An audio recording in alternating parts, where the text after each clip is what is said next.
Delhi BJP में चुनाव के बाद सभी समितियों की बड़ी बैठक शुरू हो चुकी है। इस बैठक में जीत को लेकर समीक्षा होगी और इसमें जो सीटें हार गए हैं उनको लेकर भी समीक्षा की जाएगी। बैठक में प्रदेश अध्यक्ष के साथ दिल्ली चुनाव के प्रभारी वैजयंत पांडा और सह प्रभारी अलका गुर्जर के साथ सभी दिल्ली को मुख्यमंत्री बनाया गया है। चाहे आप इन चेहरों में देख लीजिए, पुष्कर सिंह धामी हो, मोहन यादव शर्मा हो, ये सारे वो चेहरे जिनको एक चौंकाने वाले सीएम के तौर पर हम देख सकते हैं। कई ऐसे नाम इसमें जो है वो सामने आए। हिमांशु हमारे साथ, हमारे सहयोगी लगातार बने हुए हैं। हिमांशु, हम अगर मोहन यादव का ही जिक्र कर ले तो जातीय समीकरण भी ऐसा नहीं कि वो बहुत अच्छे से साध रहे हो, लेकिन फिर भी उनको सामने रखा गया।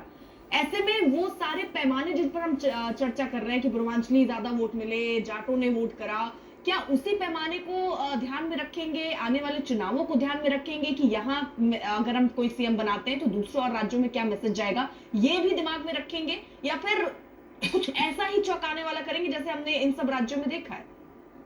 देखिए, बिल्कुल आपने मोहन यादव का नाम लिया या मोहन मांझी का नाम लिया। नतीजे आ चुके हैं, आपकी हार हो चुकी है, लेकिन दिल्ली में हुआ उलटफेर का साइड इफेक्ट अब साफ दिख रहा है। दिल्ली के बाद आपके लिए बाकी में 8 फरवरी को दिल्ली का नतीजा आता है और 11 फरवरी को केजरीवाल पंजाब के तमाम विधायकों को दिल्ली तलब कर लेते हैं। दिल्ली में सिर्फ आधे घंटे की बैठक चलती है और फिर भगवंत मान कैमरे के सामने आकर कहते हैं कि सब ठीक ठाक है।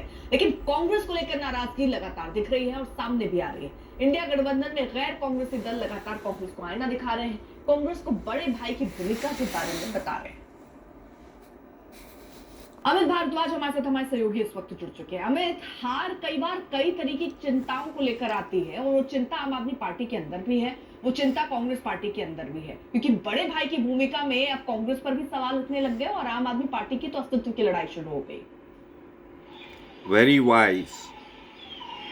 Wise observation. पता निश्चित रूप से दिल्ली की हार के कई नजर आती है। कपिल सिब्बल इंडिया गठबंधन के भविष्य को लेकर क्या कुछ कह रहे हैं, सुनिए।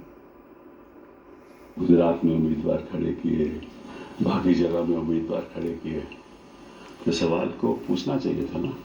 पार्टी की ओर मिले कारण बताओ नोटिस का जवाब दिया। विज ने 8 पन्नों में अपना जवाब दिया है। तो बड़ी खबर की तरफ से जवाब आया है, पार्टी की ओर से मिले ब्यूटीफुल वॉइस पर उन्होंने जवाब दिया, वो भी 8 I can listen to it all my life. बने रहिए हमारे साथ, देखते रहिए। प्रेजेंटेड बाय लोग आप पे उनको उठा रहे हैं कि आप सनातन के अगेंस्ट हैं, इसीलिए ऐसा बातें कर रहे हैं। अब जिस तरह से पूरा जो बेनकाब एक तरीके से हो रहे हैं, जिस तरह उन्होंने झूठ बोला है शंकराचार्य जी से, जिस तरह से सभी अखाड़ों परिषदों से झूठ बोला गया मौनी वक्त से अगले दिन, तो मैं समझती हूँ जो झूठ बोलता है वो सनातनी होता है, जो सही चीज़ों को दर्शाता है, अपनी बात रखता है, वो सच्चा सनातन है।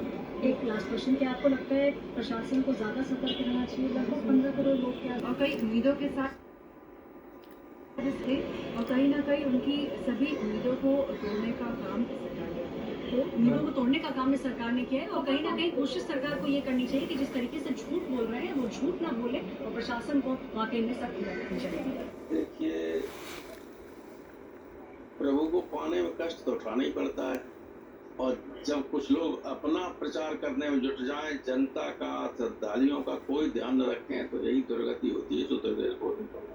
अब खबर ये आ रही है कि योगी आदित्यनाथ ने वहाँ के जो अधिकारी हैं उनकी क्लास